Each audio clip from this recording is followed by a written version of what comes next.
بسم اللہ الرحمن الرحیم۔ حضرت مالک بن دینار کا شمار نہایت ہی متقی اور پرہیزگار تابعین میں ہوتا ہے۔ کہا جاتا ہے کہ آپ پہلے تابعی تھے جو کیرلا میں اسلام کی تبلیغ کے لیے آئے تھے۔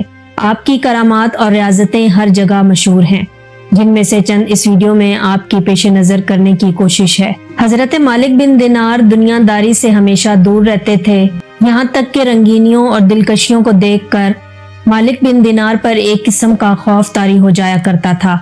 مقتول ہے کہ بصرہ میں کوئی امیر آدمی فوت ہو گیا اور اس کی وسیع جائیداد اور مال و دولت کی وارث اس کی ایک اکلوتی لڑکی ٹھہری، چونکہ انتہائی خوبصورت اور قیامت خیز شخصیت کی مانند تھی۔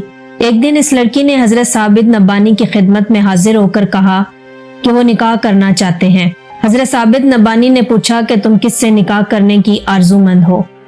اس پر لڑکی نے جواب دیا کہ میری خواہش ہے کہ مالک بن دینار سے میرا نکاح ہو جائے، کیونکہ وہ پرہیزگار، دیندار اور ذکر الہی میں مصروف رہنے والا انسان ہے۔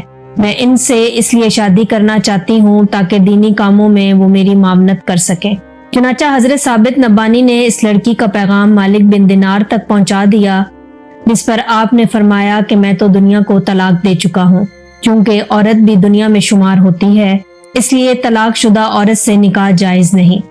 یہ ایک عقیدت ہے کہ اللہ تعالیٰ کی اگر نظر کرم ہو جائے تو بڑے بڑے گنہگار اور پاپ کرنے والے بھی نیکوکار اور پرہیزگار بن جاتے ہیں۔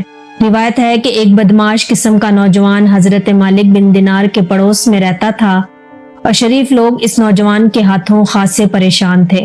چنانچہ ایک مرتبہ لوگوں نے حضرت مالک بن دینار سے اس شخص کی شکایت کی، مگر آپ نے اس نوجوان کے پاس جا کر اسے نصیحت کی تو وہ آپ کے ساتھ گستاخی سے پیش آئے اور بولا کہ میں حکومت کا آدمی ہوں اور کسی کو میرے کاموں میں دخل دینے کی قطعی ضرورت نہیں ہے، کیونکہ میں اپنے اچھے اور برے فعل کا خود ذمہ دار ہوں۔ حضرت مالک بن دینار نے جب اس سے فرمایا کہ میں بادشاہ سے تیری شکایت کروں گا، تو اس نے جواب دیا کہ بادشاہ بہت رحم دل اور نرم مزاج ہے اور مجھے یقین ہے کہ وہ میرے خلاف کسی کی بات سننا گوارا نہیں کریں گے۔ مالک بن دینار نے کہا کہ اگر بادشاہ نے تمہارے خلاف شکایت نہ سنی تو میں اللہ تعالیٰ سے تیری شکایت کر دوں گا۔ اس پر نوجوان نے فخریہ انداز میں مسکراتے ہوئے کہا کہ اللہ تعالیٰ تو بادشاہ سے بھی زیادہ رحیم و کریم ہے۔ نوجوان کی یہ بات سن کر مالک بن دینار واپس لوٹ آئے، لیکن چند ہی روز بعد جب لوگوں نے دوبارہ اس نوجوان کی شکایت لگائی تو آپ پھر اس نوجوان کو نصیحت کرنے تشریف لے گئے، لیکن اتنے میں غیب سے ندا آئی کہ میرے دوست کو پریشان مت کرو۔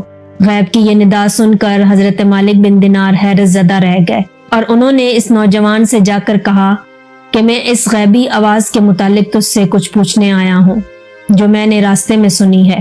نوجوان یہ سن کر خود بھی حیرت زدہ رہ گئے اور پھر ایک معصوم ارادے کے ساتھ پرعزم انداز میں کہنے لگا کہ اگر یہ بات ہے تو میں اپنی تمام دولت خدا کی راہ میں قربان کرتا ہوں۔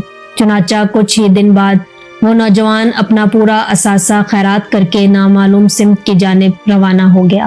پھر ایک مرتبہ مالک بن دینار جب مکہ معظمہ پہنچے تو انہوں نے اس نوجوان کو وہاں انتہائی کمزور اور قریب المرگ کی حالت میں دیکھا، جو اس وقت سجدے میں پڑا کہہ رہا تھا کہ خدا نے مجھے اپنا دوست فرمایا ہے کہ میں بھی اس کے احکام پر اپنا تن، من، دھن سب کچھ قربان کروں گا، اور میں یہ بھی جانتا ہوں کہ اس کی رضا اور خوشنودی صرف عبادت سے ہی ہوتی ہے، اور آج سے کوئی بھی ایسا کام کرنے کی میں سچی توبہ کرتا ہوں جو اس کی تسلیم و رضا کے خلاف ہو۔ پھر حضرت مالک بن دینار نے دیکھا کہ اتنا کہنے کے بعد وہ نوجوان اسی وقت اپنے مالک حقیقی سے جا ملا۔ ایک مرتبہ حضرت مالک بن دینار ایک کشتی میں سفر کر رہے تھے۔ جب کشتی عین مجدہار پر پہنچ گئی تو ملا نے اس سے کرایہ طلب کیا۔ بزرگ نے فرمایا کہ میرے پاس تو تمہیں دینے کے لیے کچھ بھی نہیں ہے، اگر ایسی ہی بات تھی تو تم مجھے کشتی میں سوار کرنے سے پہلے ہی کہہ دیتے تاکہ میں سفر کرنے کے لیے کوئی اور وسیلہ تلاش کر لیتا۔ ان کی بات سن کر کشتی کا مالک سخت بدتمیزی اور بد کلامی پر اتر آیا۔ اس نے آپ کو اس قدر مارا کہ آپ پر بے ہوشی طاری ہو گئی۔ کشتی والا کوئی بہت ہی ظالم اور سنگ دل انسان معلوم ہوتا تھا۔ جب آپ دوبارہ ہوش میں آئے تو اس نے دوبارہ کرایہ طلب کرتے ہوئے کہا کہ اگر تم نے مجھے کشتی پر سفر کرنے کا معاوضہ ادا نہیں کیا تو میں تمہیں دریا کی طوفانی موجوں کے سپرد کر دوں گا۔ ابھی اس نے اپنی بات مکمل کی ہی تھی کہ اچانک کچھ مچھلیاں منہ میں